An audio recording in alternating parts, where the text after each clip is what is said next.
यदि आपके दाहिनी जेब में पैसा है तो आपकी बाईं जेब में पुलिस प्रशासन ये हाँ पॉकेट में है, कोई इनकी हैसियत नहीं है जी। ये तार एकदम ऊपर पदाधिकारी तो जुटा है, जितना तारा बढ़ता है ना उतना उन लोग का लाख वाला, जैसे छोटा जितना छोटा उसको 1000 में, बड़ा है तो लाख में। तो क्या लाठी चार्ज तभी होगा जब लाचार बेबस लोग हक मांग रहा है सर, जो उनको डरा सहमा लोग भी लाठी चार्ज करेगा। देखते हैं ना बागमारा में कितना ये लोग माफिया को खदेड़ता है, देखते हैं। हम तो सामने, हम तो वॉच करेंगे। अब तो लेटर में लेके कहते हैं जिस दिन कोयले की अगर ईमानदारी पूर्वक जांच हुई, कोयला अवैध कोयले तस्करी की, इस राज्य के सर्वोच्च पदाधिकारी के टेबल तक पहुंचेगा।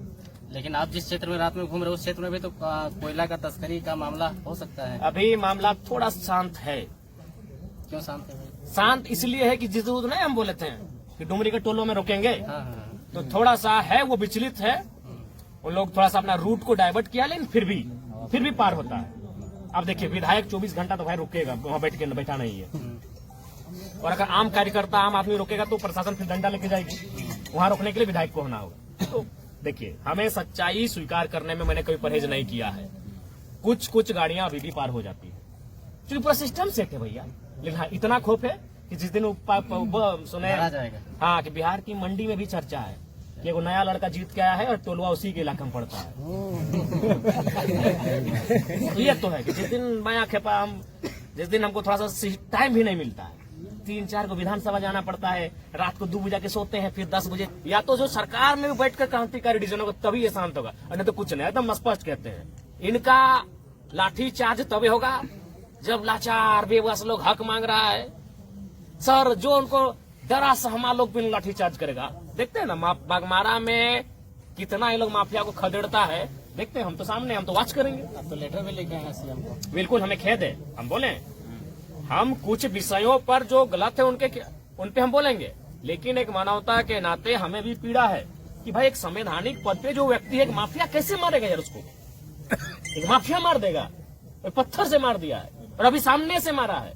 जो वहाँ लोग कह रहे, चूंकि यह पुलिस का मामला है, डर से हमें कुछ कोई बोलेगा नहीं, सब जरा मत थोड़ी है कि मुंह खोल देगा। कलेजा चाहिए ना भाई। वहाँ सुनिए, चूंकि एक तरफ माफिया है और एक तरफ पुलिस है, और पुलिस का बड़ा घायल हुआ है, कोई देखा भी तो नहीं कुछ बोलेगा, पीस जाएगा ना, पीस जाएगा।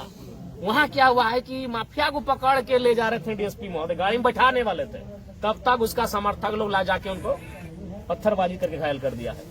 वही देखते हैं प्रशासन का, और आज उनका कार्यवाही बता देगा कि वो सेट है कि नहीं है। अगर धनबाद से, कोयलांचल से, धनबाद बोकारो मिलके और कुछ कोलियरी का हिस्सा मिले कोयलांचल बनता है, अगर कोयलांचल में माफियाओं का मनोबल गिरता है तभी समझिए कि पुलिस निष्पक्ष और ईमानदार है, और नहीं उसके बाद भी अगर कोयले की काली कमाई जारी रहती है तो सोच लिए वो सेट है।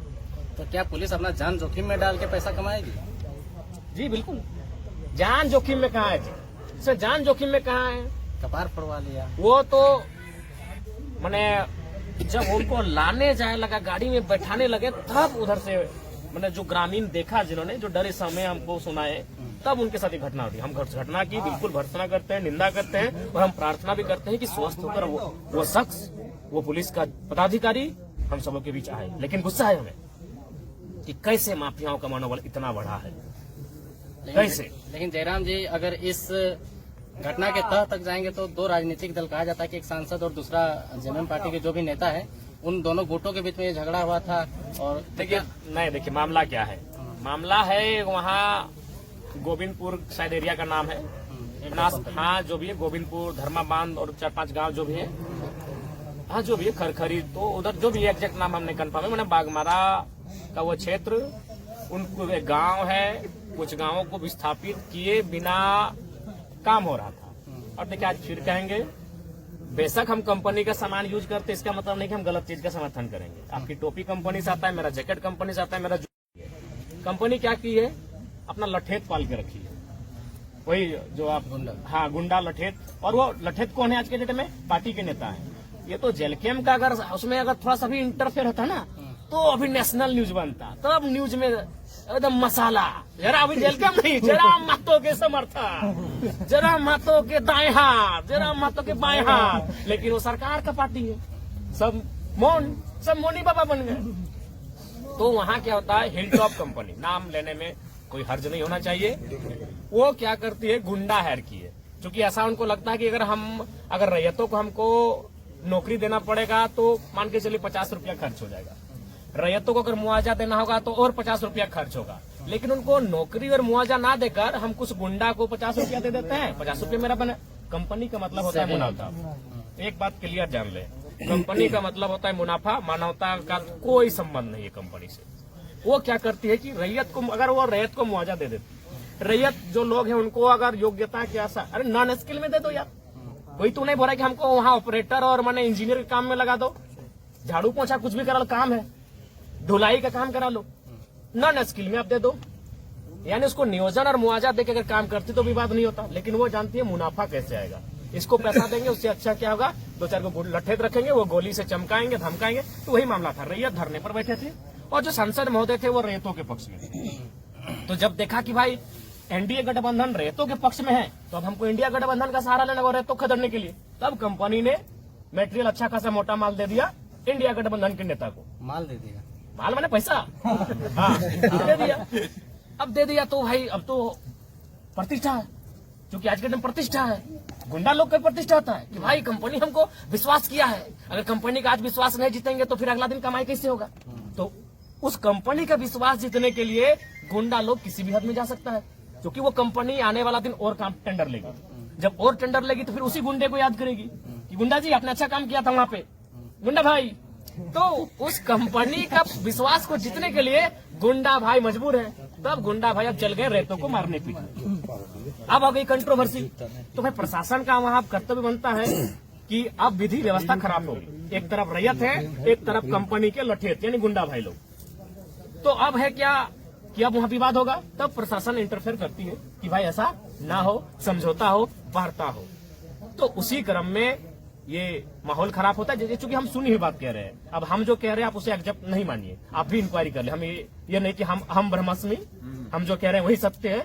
आप भी जाके, चूंकि आप रिपोर्टर हैं, पता कर ले। जो बात मैंने सुना मैं अपने तर्क को रख रहा हूँ। तो रैयत का पक्ष और कंपनी के गुंडों का, लेकिन चूंकि प्रशासन का कर्तव्य बनता है कि माहौल खराब ना हो, और प्रशासन का एंट्री होता है तीसरा पक्ष के रूप में, होता है झड़प होता है। तो प्रशासन को लगता है कि ये बदमाश है, ये गुंडा है, ये माफिया है, उसको पकड़ के वो गाड़ी में बैठाती है। अब उसी क्रम में उस गुंडों के समर्थक एसडीपीओ महोदय को घायल करते हैं। ये हमारी काली सच्चाई है। इसलिए आज फिर कहूंगा, कोयलांचल के लिए मैं फिर कहूंगा, 1000 बार कहूंगा, भले नेशनल मीडिया में नहीं, इंटरनेशनल मीडिया में हमारे इस बयान को चलाए कि विधायक का बिगड़े बोल, लेकिन आज फिर कहेंगे हम दो, हमारे दो नहीं, 1 या 2 एक्स्ट्रा पैदा कीजिए, उसको परवरिश कीजिए और बिल्कुल उसको बागी और विद्रोही बनाइए। इनके सामने आप नहीं टिक पाएंगे। ये कंपनी से पैसा लेते हैं जी, कंपनी मतलब नो मानवता, ओनली मुनाफा। कैसे लड़े?